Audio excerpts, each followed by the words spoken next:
Hello everyone. In this video we will learn nature of management, management as profession. क्योंकि management profession है, इसके बारे में हम लोग पढ़ेंगे इस वीडियो में. Management as a profession. Profession can be defined as an occupation backed by specialised knowledge and training. देखिए प्रोफेशन एक हम लोग डिफाइन कर सकते हैं एज एन ऑक्यूपेशन, एक पेशा के जैसा, बैक्ड बाय जिसके पीछे स्पेशलाइज्ड नॉलेज है एंड ट्रेनिंग है. जैसे कि अगर एमबीबीएस करना चाहते हैं, एमबीबीएस करेंगे तभी आप डॉक्टर बन पाएंगे. अगर आप चार्टर्ड अकाउंटेंट सीए की डिग्री तभी आप प्रैक्टिस कर पाएंगे. तो इसके लिए एक स्पेशल नॉलेज चाहिए और ट्रेनिंग चाहिए होती है. इन विच एंट्री इज रिस्ट्रिक्टेड, और जिसमें एंट्री क्या है, रिस्ट्रिक्टेड है. जैसे हर एक व्यक्ति डॉक्टर नहीं बन सकता है. जिसके पास एमबीबीएस की डिग्री वही डॉक्टर बनेगा. हर एक कोई चार्टर्ड अकाउंट नहीं बन सकता. जिसके पास सीए की डिग्री होगी वही एंट्री कर सकता है. देखिए the main feature of profession are, इससे क्या क्या फीचर्स हैं देखिए. First, well defined body of knowledge. In every profession there is practice of a systematic body of knowledge which helps the professionals to gain specialized knowledge of that profession. तो यहाँ भी systematic body of knowledge है. In case of management also there is availability of systematic body of knowledge. management में भी है. There are large number of books available on management studies. बहुत बड़ी संख्या में बुक अवेलेबल है यहाँ पे मैनेजमेंट के लिए. Scholars are studying various business situations and are trying to develop new principles to tackle these situations. अब स्कॉलर्स जो है स्टडी कर रहे हैं बहुत सारे बिजनेस के सिचुएशन को और ट्राई कर रहे हैं तो डेवलप करने के बहुत सारे न्यू प्रिंसिपल्स इस सिचुएशन को टैकल करने के लिए. So presently this feature of profession is present in management also. तो ये जो फीचर है प्रोफेशन का ये प्रेजेंट है मैनेजमेंट में भी. सेकंड है restricted entry. The entry to a profession is restricted through an examination or degree. इसमें जो एंट्री है रिस्ट्रिक्टेड है किसी एग्जाम के थ्रू या फिर डिग्री के through. For example a person can practise as doctor only when he is having MBBS degree, whereas there is no legal restriction on appointment of a manager. जबकि manager के appointment के लिए यहाँ पे किसी तरीके की लीगल रिस्ट्रिक्शन नहीं है. Anyone can become a manager irrespective of the educational qualification. कोई भी बन सकता है एजुकेशनल क्वालिफिकेशन के according.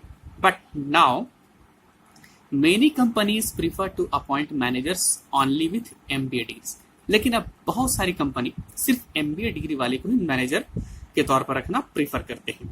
So presently this feature of profession is not present in management. तो अभी ये जो फीचर है मैनेजमेंट प्रेजेंट नहीं है. But very soon it will be included with statutory banking. लेकिन बहुत ही जल्दी ये स्टैट्यूटरी बैकिंग के साथ यहाँ पे इंक्लूड हो जाएगा. थर्ड है presence of professional associations. For all the professions special associations are established and every professional has to get himself registered with his association before practicing that profession. For example, doctors have to get themselves registered with Medical Council of India, lawyers with Bar Council of India, etc. तो हर एक professionalist को अपने profession के practice करने से पहले उनका जो प्रोफेशनल एसोसिएशन है उसके साथ करवाना पड़ता है registered. In case of management, various management associations are set up at national and international levels, which have some membership rules and set of ethical codes. For example, AIMA in New Delhi, National Institute of Professional Management at Calcutta, Kolkata, etc. But legally, it is not compulsory for managers to become a part of these organizations by registration. लेकिन इतने सारे association तो है management के भी, लेकिन हर एक manager के लिए कंपल्सरी नहीं है, लीगल बाउंडिंग नहीं है कि वो किसी एसोसिएशन का रजिस्ट्रेशन करवाएं, अपना मेंबरशिप लें. So presently this feature of profession is not present in management. ये भी अभी नहीं है. But very soon it will be included and get statutory backing also. Fourth, existence of ethical codes. Like ethical codes यहाँ पे For every profession There are set of ethical codes fixed by professional organizations and are binding on all the professionals of that profession. तो हर एक profession के लिए कुछ ethical code हैं जो bind करता है हर एक प्रोफेशन को, हर एक प्रोफेशनल को. In case of management there is growing emphasis on ethical behavior of manager. All India Management Association AIMA has devised a code of conduct for Indian managers, but legally it is not compulsory for all the managers to get registered with AIMA and abide by the ethical codes. So presently this feature of profession is not present in management, but very soon it will be included with statutory backing. Fifth, service motive. The basic motive of every profession is to serve the clients with dedication, whereas basic purpose of management is achievement of management goal. For example, for a business organization, the goal can be profit maximization. But nowadays, only profit maximization cannot be the sole goal of an enterprise.